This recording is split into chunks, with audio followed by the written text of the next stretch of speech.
Saya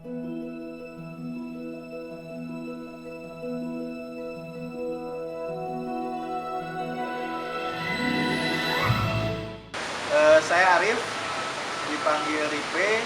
Saya di acara ini sebagai trainer untuk menjalankan salah satu program kemitraan di akhir program dengan mitra kerja yang ada dari Jakarta dan Makassar.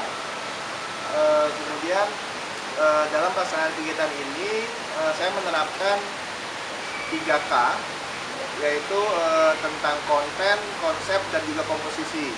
Jadi pelaksanaan kegiatan ini pertama kontennya itu disiapkan melalui session plan yang dirancang, kemudian didiskusikan dengan para pihak yang terlibat yang jauh di luar sana.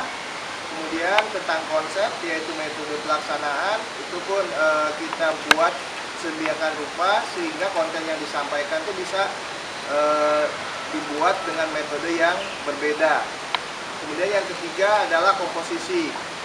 Dalam setiap aktivitasnya ada pembelajaran teori, kemudian diskusi kelompok, praktik, dan juga simulasi. Itu coba mengkombinasikan fungsi otak kiri dan otak kanan dari para peserta. Saya Nila, saya di sini sebagai co-fasilitator untuk Mindline Workshop. Di sini saya membantu fasilitator utama yaitu Arif untuk sesi leading the implementation. Di sini kami memutarkan video pendek tentang bagaimana sebenarnya fungsi dari tujuan dalam sebuah organisasi. Juga di dalamnya diceritakan bagaimana pentingnya untuk mempersatukan visi dan misi dalam organisasi dan memiliki komunikasi yang jelas antara manajer dan juga bawahannya. Melalui video ini kami menganalogikan melalui coach dan pemain bola. Hal ini membuktikan bahwa dalam setiap organisasi ataupun dalam sebuah perusahaan sekalipun, komunikasi antara manajer dengan bawahan yang jelas dan komunikatif itu sangat penting. Terima kasih. Kala penting itu ada faktor konseptual yang mungkin bisa mempengaruhi tercapai dari setiap aim dari sesi yang dijalankan. Kemarin ada 5 sesi, berarti ada 5 aim. Kemudian di bawah aim itu masing-masing ada objektif-objektif untuk bisa mencapai aim itu yang diuraikan melalui aktivitas. Faktor konseptual apa yang bisa mempengaruhi pencapaian harapan dari aim itu? Dua hal yang menurut saya penting. Pertama adalah tempat. Tempat ini dipilih tidak seperti biasanya pelatihan-pelatihan yang dilakukan. Dan hal yang paling penting menurut saya adalah makanan. Gimana energi peserta dengan makanan yang berbeda, makanan yang baru, makanan yang khas, itu pun menjadi salah satu faktor kontekstual untuk bisa peserta menjadi fresh dan selalu bersemangat, sehingga tujuan dari setiap sesinya, aim dari setiap sesinya bisa terpenuhi setidaknya secara lebih optimal dibanding dengan metode yang biasa.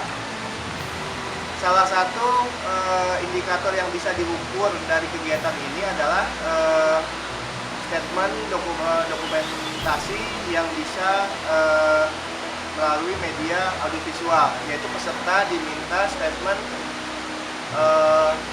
tentang pendapat mereka sendiri, apakah kegiatan program penjangkauan pengguna ATS ini perlu dilanjutkan atau tidak, ataupun perlu diperluas atau tidak gitu. Mengingat beban masalah kesehatan di kalangan pengguna ATS, sepemahaman saya itu sama dengan salah satu populasi lainnya, yaitu prevalensi HIV-nya itu di sekitar 3%-an. Mudah-mudahan media audiovisual ini bisa menjadi bahan diskusi untuk menyampaikan informasi-informasi yang detail dan juga harapan-harapan dari para peserta yang sebagai mitra pelaksana program penjangkauan ATS ini yang baru di Indonesia, yaitu di Jakarta dan di Makassar. Dan investasi yang diberikan oleh program sebelumnya pun bisa terus dilanjutkan dengan ataupun tanpa ada kemitraan lanjutan setelah ini. Jadi bisa menjadi salah satu bahan advokasi di tingkat kota masing-masing, misalnya mengajukan salah satu paket program ini dengan dasar dari apa yang mereka sudah punya, dari sumber daya yang mereka punya, ke dalam mekanisme pendanaan APBD, misalnya melalui dengan program swakelola tipe 3. Mungkin proses ini akan lama dan memakan waktu setahun, tapi setidaknya dengan modal yang sudah ada ini kita sudah memiliki banyak modal untuk bisa mencapai itu. Mungkin itu aja tambahannya. Ya, semoga bermanfaat. Terima kasih atas kerjasama dan bantuan semua pihak dan partisipasi peserta.